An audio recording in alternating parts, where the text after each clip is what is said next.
Berapa?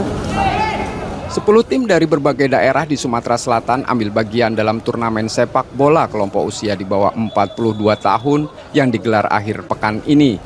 Turnamen digagas PSSI Kota Palembang sebagai bentuk apresiasi sekaligus ajang reuni para legenda sepak bola Sumatera Selatan. Antusiasme peserta terlihat tinggi. Para pesepak bola senior tampil menunjukkan kualitas permainan saat di lapangan. Kita buatkan wadah ya turnamen-turnamen seperti ini ya, agar mereka tidak, kalau bahasa gitu tidak hilang sentuhan lah, biar mereka mengingat masa memori-memori mereka yang saat itu menjadi pemain profesional saat itu. Turnamen U42 ini menjadi agenda sepak bola pertama yang digulirkan PSSI Kota Palembang awal tahun 2026.